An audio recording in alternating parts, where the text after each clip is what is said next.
माहवार मैगज़ीन हमसरी हैदराबाद शुमारो जुलाई 2021 सिलसिलो अदब तारीख़ ऐं समाजियात पेश ख़िदमत है आयशा इलियास जी तहरीर पंहिंजो वक़्तु न विञायो सिंधिकार रियाज़ हाशिम लाशारी आवाज़ साकिब अबड़ो।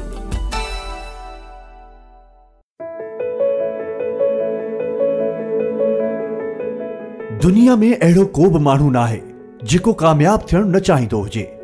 हर मानू वडा वडा ख्वाब दिसे थो, पर हर एक जा ख्वाब हकीकत नथा बणजन।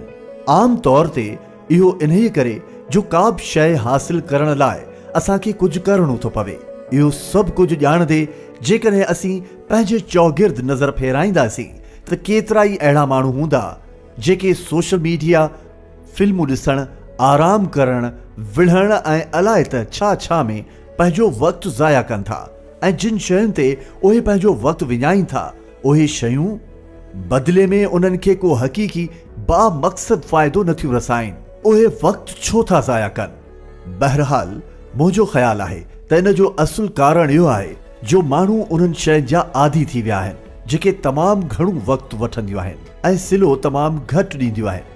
वधीक ॾुख इन ॻाल्हि जो आहे त केतिरा ई इहो बि महसूस कीअं कंदा आहिनि त उन्हनि जेको वक़्तु इस्तेमालु कयो उन वक़्त में जेको कुझु खेनि हासिल थियो उहो तमामु घटि आहे या फ़ाइदे वारो ई न आहे, तंहिं करे उनखे विञायल वक़्तु ई लेखियो वेंदो आहे।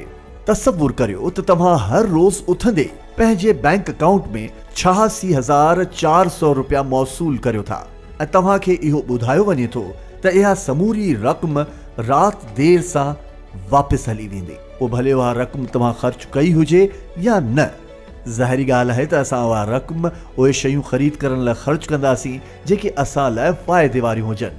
पर जॾहिं असांजी ज़िंदगीअ जे अकाउंट में जॾहिं हर रोज़ 86,400 सेकंड मुंतक़िल थियनि था त असां उन्हनि खे विञायूं था, बावजूदु इहो ॼाणण जे त असां उन्हनि खे इस्तेमालु करियूं था या न, जेके ॾींहं जे ख़तमु थियण सां सभु वापसि हलिया वेंदा।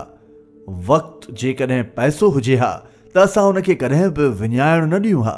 काश असां सम्झी सघूं त वक़्तु पैसे खां वधीक क़ीमती आहे, छाकाणि त असां वक़्तु ॾेई पैसो कमाईंदा आहियूं। असां अरबे खरबे रुपया ख़र्च करे बि गुज़िरियल हिकु सेकंड बि वापसि नथा वराए सघूं। हिकु साल जो क़दुरु महसूसु करणो अथव त हिकु अहिड़े शागिर्द खां पुछो जेको हिकु साल फेल थियो हुजे। हिकु महीने जो क़दुरु महसूसु करण लाइ हिकु रांदीगर खां पुछो जेको कंहिं धक जे करे हिकु महीनो खेॾी न सघंदो हुजे ऐं हिकु अहम मुक़ाबिलो विञाए वेहे।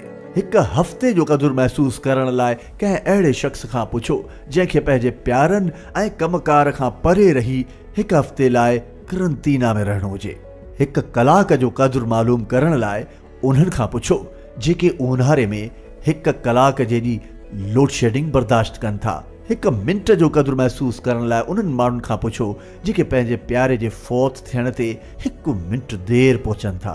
हिकु सेकंड जो क़दुरु मालूम करण लाइ उन शख़्स खां पुछो जेको तकड़ में आहे ऐं ट्रैफ़िक लाइट ॻाढ़ी रोशनीअ जो इशारो ॾिए थी ऐं मिली सेकंड जो क़दुरु महसूसु करणो अथव त उन शख़्स खां पुछी वठो जेको ओलंपिक्स जी डोड़ में ॿियो नंबर अचे थो। वक़्तु ऐं उस्ताद ॿई असांखे सेखारींदा आहिनि, पर फ़र्क़ु इहो आहे त उस्ताद सेखारींदो अॻु में आहे ऐं पोइ इम्तिहान वठंदो आहे ऐं वक़्तु वरी पहिरियां इम्तिहान वठंदो आहे ऐं बाद में सेखारींदो आहे। तंहिं करे चवंदा आहिनि त उहे माण्हू ख़ुशनसीब आहिनि जेके वक़्त खे सम्झनि था। अक्सर ईअं थींदो आहे त जॾहिं वक़्तु हूंदो आहे त माण्हू उन जो क़दुरु कोन कंदा आहिनि ऐं जॾहिं उन्हनि खे सम्झ में ईंदो आहे त उहे मिलियल वक़्त में कुझु करे पिए सघिया तॾहिं त वक़्तु बि गुज़री चुको हूंदो आहे। केतिरनि ई माण्हुनि खे ईअं चवंदे ॿुधंदा आहियूं त काश मूंखे वधीक वक़्तु हुजे हा, पर हक़ीक़त इहा आहे त जेके माण्हू कुझु करणु चाहींदा आहिनि उहे 24 कलाकनि में ई करे सघंदा आहिनि ऐं उहे जेके कुझु न करणु चाहींदा आहिनि उन्हनि खे जेकॾहिं 26 कलाक बि ॾिबा तॾहिं बि उहे कुझु करण जे क़ाबिल न बणजंदा। ख़ुदा हर कंहिंखे बराबरि वक़्तु यानी 24 कलाकनि जो ॾिनो आहे।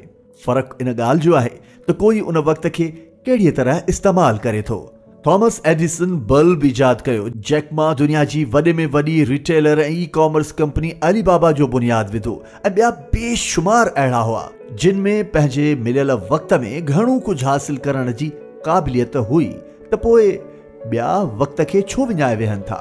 सच इहो आहे त असां वटि वक़्त जी कमी न पर वक़्त जो इंतज़ाम करण जी कमी आहे। उन में को बि शक न आहे त वक़्तु उॾरंदो आहे पर असां त पायलट आहियूं जेके उन खे उॾारींदा आहियूं। केतिरा अहिड़ा माण्हू हूंदा आहिनि जेके अॼु जे कम खे सुभाणे रखी छॾींदा आहिनि पर उहे छो विसारींदा आहिनि त असांखे ख़बर नाहे त ईंदड़ लम्हे में छा थींदो। मुंहिंजे हिकु दोस्त खे बि साॻी आदत आहे त जेके कम हुन खे करणा हूंदा आहिनि उन्हनि खे तरसाइणो आहे। मूंखे अक्सर सम्झायो त इहो अंदाज़ ठीकु न आहे पर हुन हमेशह मुंहिंजी इन नसीहत खे नज़रअंदाज़ कयो। हिकु भेरे असांजे स्कूल में सालियानू रांदियुनि जो ॾींहुं अची रहियो हो जंहिं लाइ असांखे स्कूल जी मख़सूस रांदियुनि जी पोशाक वठी अचण लाइ चयो वियो त जीअं उन ॾींहं ते पाए अचिजे। मूं रांदियुनि जे ॾींहं खां 10 ॾींहं अॻु उहा रांदियुनि जी पोशाक वठी छॾी हुई ऐं पंहिंजे बहितरीन दोस्त खे पिणु चयो पर हुन इहो महसूसु कयो त अञा काफ़ी वक़्तु पियो आहे ऐं बाद में ख़रीद कंदुसि। रांदियुनि खां हिकु ॾींहुं पहिरियां जॾहिं संदसि दुकान ते यूनिफॉर्म वठण लाइ वञणु थियो उन्हनि वटि त हुन जी साइज़ जी का यूनिफॉर्म ई न बची हुई ऐं मख़सूस पोशाक खां सवाइ रांदियुनि जे ॾींहंनि जी सरगर्मीअ में हिसो वठणु मुमकिन न हो। उन ॾींहुं हुन हिकु वॾो अहम सबक़ु पिरायो त असांखे कॾहिं बि कंहिं कम में देरि न करणु खपे। ही त अहिड़े क़िस्म जे मसइलनि जो हिकु मिसाल आहे जेके कंहिं कम में देरि करण सां पैदा थियनि था ऐं मसइला हुन खां वधीक ख़तरनाक बि थी सघनि था। बाबा क़ौम क़ाइदे आज़म मोहम्मद अली जिन्ना पिणु अहिड़ी नसीहत कई आहे। सुभाणे जो कमु अॼु करणु ऐं अॼु जो कमु हाणे करण जी नसीहत कई आहे। इहे मुख़्तसिर पर वॾी माना रखंदड़ लफ़्ज़ आहिनि ऐं नंढपिण खां वठी असीं ॿुधंदा था अचूं त ख़ाली दिमाग़ शैतान जे कम जी जाइ हूंदी आहे। तंहिं करे जेकॾहिं नंढपिण खां तव्हां वटि ख़ाली दिमाग़ सां वेहण वारी आदत पइजी वञे त जीअं जीअं तव्हां वॾा थींदव त वक़्त जो चङी तरह इंतज़ाम न करे सघंदा ऐं न ई को कमु असराइते तरीक़े सां सरअंजाम ॾियण जे क़ाबिल बणिजंदा। जेकॾहिं तव्हां पंहिंजो समूरो कमु पूरो कयो आहे ऐं फ़ारिग़ आहियो त पंहिंजो वक़्तु सुस्तीअ सां गुज़ारण बदिरां वर्ज़िश या पेंटिंग करण या किताब जो मुतालियो करण सुठी डॉक्यूमेंट्री ॾिसण वग़ैरह जो कमु करे गुज़ारे सघो था। इन ई तरीक़े में तव्हां पंहिंजे वक़्त खे बामक़सद तरीक़े में इस्तेमालु करे सघो था। जेके वाक़ई पंहिंजे ख़्वाबनि खे हक़ीक़त बणाइण जी ख़्वाहिश रखंदा आहिनि उहे पंहिंजे वक़्त जे हर सेकेंड खे अहमियत ॾींदा आहिनि ऐं उनखे तमामु असराइते अंदाज़ में इस्तेमालु कंदा आहिनि। ज़िंदगीअ जो मक़सदु इहो नाहे त असीं दुनिया में आयासीं, खाऊं पीऊं, लुत्फ़ माणियूं ऐं पोइ मरी वञूं। अल्लाह ताला असांखे ज़िंदगी मक़सद लाइ ॾिनी आहे, असां उनखे चङीअ तरह इस्तेमालु करियूं। तंहिं करे वक़्त खे विञाइण खां रोकियो छो त वक़्तु अकुलमंद खे फ़ाइदो रसाईंदो आहे ऐं काहिल खे सज़ा ॾींदो आहे।